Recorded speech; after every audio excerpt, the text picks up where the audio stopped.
What's up? What's up? What's up? What's up? How's everybody doing? This is Scott Jelinek with the Ugly Truth About Real Estate Investing podcast, and we are still in quarantine. Everybody's having fun sitting home. I told my wife I was taking her out for dinner tonight, and by that I meant we are going to the dining room. We are finally going to use the dining room we have not used in many, many years, just for a change of pace. So I have a guest on today, and the reason I wanted him on is because I heard his story today about profit. He just completed his first rehab property. He's done a bunch of wholesale, but this was his first rehab.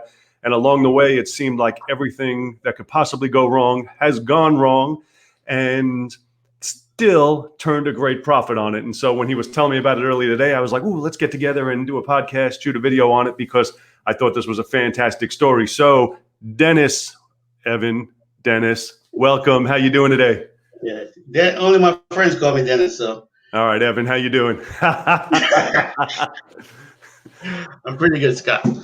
So feeling good now that it's all over. I know. So this is a great story. So nobody else knows any of this story. So I want to go all the way to the back, because this started a while ago. We're doing this in April. What's today? April 3rd. And when did this actually start? I think it was back in October last year. So all the way back in October. And let's take it all the way to the beginning with, where did you get the lead from? Yeah. I was taking a training class for, that's associated with the job that I do. And one day everybody's leaving for lunch, and one of my classmates was like, "Oh, we buy houses. What do you do?" So I was like, "I'm an investor." So she's like, "Oh, okay, I might need your help later."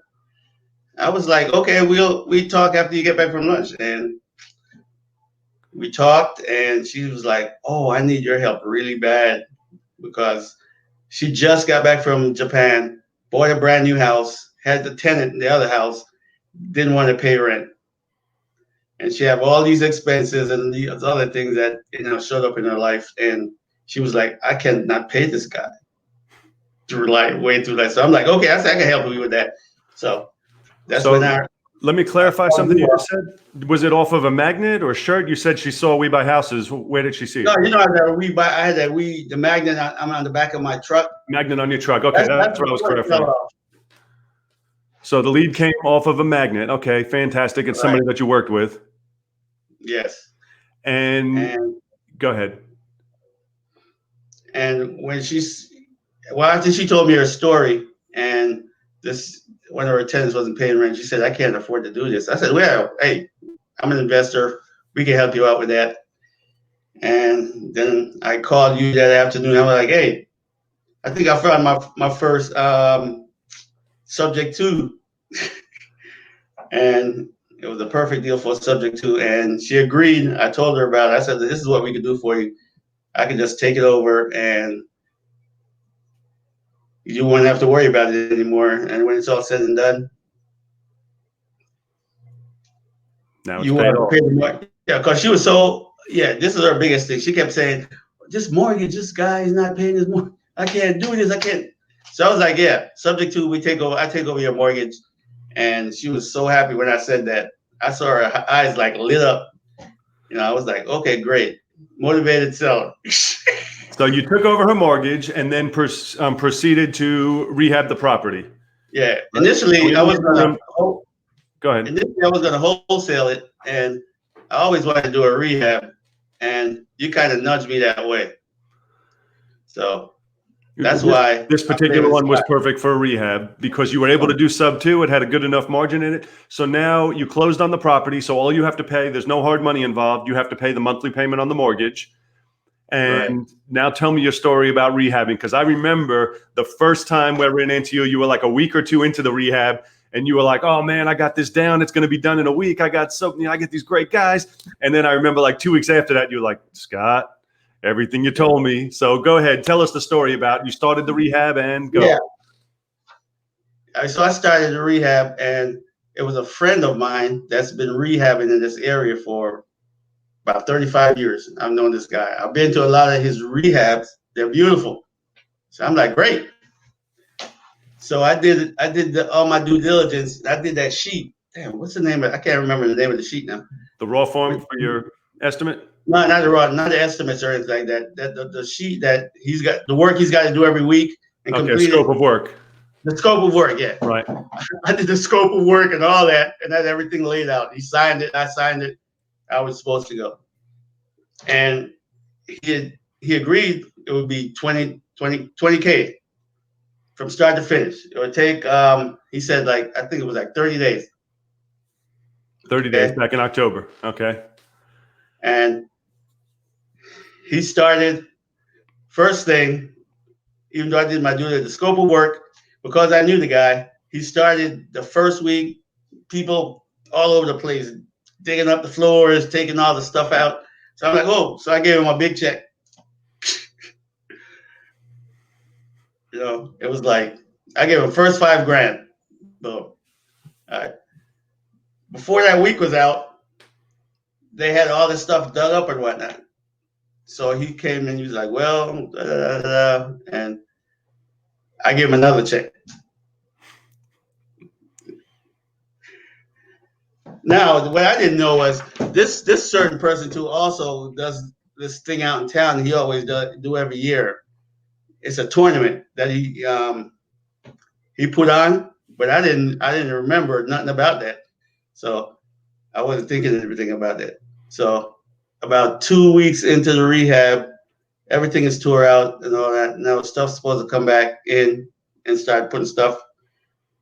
So instead of following the scope of work, I didn't even look at it anymore. I just, because he was on track. I gave him another 5. And then like halfway into that week, he asked me for one, but I didn't think nothing about it. So I think I gave him like another 3, and I only had 2 left. And then the 30 days came and went, and I was still at the same place I was 2.5 weeks. I was like, what's going on? What's going on?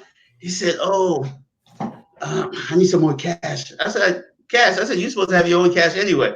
I said, it was like, well, I don't have no cash. And well, he didn't say he didn't have any cash, but I know he didn't have any cash because he wasn't doing anything anymore.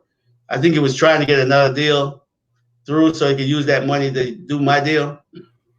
And it probably didn't work out. And I was like, well, I'm not giving you any more money. But I still gave him another because I came to you and I got some cash and I gave him all that cash. And then he still didn't do a lot. So I told him, look, we're just going to part ways. So I got these 2 other guys, 2 other contractors that I met just to finish up, and they came and went and they didn't finish up. So basically the reason why it took even longer is because me and my wife finished it. So we did a lot of that. We had to get it done. And that's why it took all this time to get it finished. So I had to pay out a lot of mortgages, 5 months worth instead of 2. Instead of 2 months worth of mortgage, I paid 5 months worth of mortgage and a lot more sweat equity. But then you ended up listing it. Yeah. And you got it sold. How long was it on the market for? Oh yeah. Because I use your guy, Andy, the first day we listed, it was done that day. Fantastic. I tell you, he's worth his money. I've never second guessed, but he's the only person ever when I pay the commission, I don't feel like I just got ripped off by them just filling out some papers. I feel he earns his money. I give credit to Andy, but I think the reason it's sold because I left for a week and my wife did some work in there. And what she did was she painted, when you come through that door in that house, there's a fireplace straight ahead. She painted that thing white with black. When I first came back from Jamaica and I came through that door and I saw that fireplace, I think that sold the house, not Andy. Right. It wowed me when I first saw it. I was like, wow. That's fantastic. So now for the big part, the big news, the big story. This is what you texted me this morning. So after all these headaches, you got ripped off by a contractor, disappeared. You had to hire another contractor. They didn't finish. You and your wife end up finishing. The final numbers. Okay, initially it was supposed to be 20 from him. My ELOC was 25. I used all my ELOC, got 5 from you, got 5 from my mother, used all that up. And I also had a backup with all these cards. I have all these cards. I'm about pull about 80 grand off them if I wanted to. I think I used like another maybe close to 10 on those. And when it was all said and done, and Andy did the deal and everything, I still made 40K. Yes, 40 grand on a rehab that everything went wrong on. I absolutely love it. Yeah. I smiled from ear to ear when you sent me that text this morning, and that's why I responded. I said, I want to make sure I'm clear on what you're saying. 40 was what you made after it was all said and done. I can't congratulate you enough, Dennis. That is so fantastic. I'm sure Pam's happy as well. Yeah, because the check I put in the bank was, I think, for like 72K, and after I paid the 25 out of it and whatnot, I'm good. Fantastic. That is absolutely. I'm so happy for you when you said that, because all that does now, first of all, we are in, obviously, we're in rough times now. We're all stuck home and twiddling our thumbs. And so I was so happy to have some good news, because all we're talking about every day is what's going to happen with our tenants and what's happening with the economy. And I was so thrilled with your text this morning, because I was like, yes, good news, and 40 grand at that. But now on top of that, how do you feel about moving forward? How do you feel about doing your next one? With what you're doing with velocity and all that, it'd be a while before I do. I'm not gonna say I'll never do one if the numbers works. I met some other contractors on the way where I think would work out great. So if a good one comes and the numbers good, I'm good. Each one you do, you just get better every single time. There is no, and I tell people this all the time, you can't learn rehabbing in a seminar. You learn it in a house. And no matter how much you learn, and even you kept saying this, everything you said was true, but you still went another way. And that everybody does that. And the way you learn is through experience. And now you have some more experience. Exactly. Yep. Listen to what Scott says when he tells you certain things, because I almost made my first big mistake. Was I knew the person that gave me the deal. So I almost signed the contract. I almost started working before the contract and everything was done, because we had a little hiccup at the beginning. And I backed off on that, even though I knew it was the right thing to do. I was going to do it anyway. And the Scott said, no, you don't want to do that. And he told me, there's going to be title issues. You'll be 20 grand into working on it and can't close. Exactly. Yeah. And then my next big mistake was doing my the scope of work and not following it. And that's what it's there for. That's what it's there for. Exactly. One of the biggest rules is not let them get ahead of you. Usually when a contractor goes bad, and I tell people this all the time, it's our fault. And in this case, even though he, in essence, ripped you off, it's your fault. It's your fault because you gave him all the money. He had no more incentive to come back. I feel like it's my fault. I feel exactly the same way. And if you gave it to him as he did the work, he has an incentive now to come back and finish so that he can get the rest of his money. It got to the point where there was no reason to come back. There's no money left, and now he has to lay out money to do the work. So he was like, 40 years he knew you. And he's like, we'll see you next time.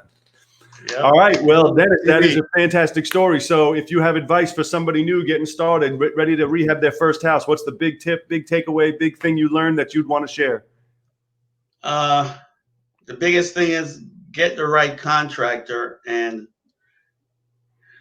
I would say do your due diligence and check them out, but that's not a total guarantee either.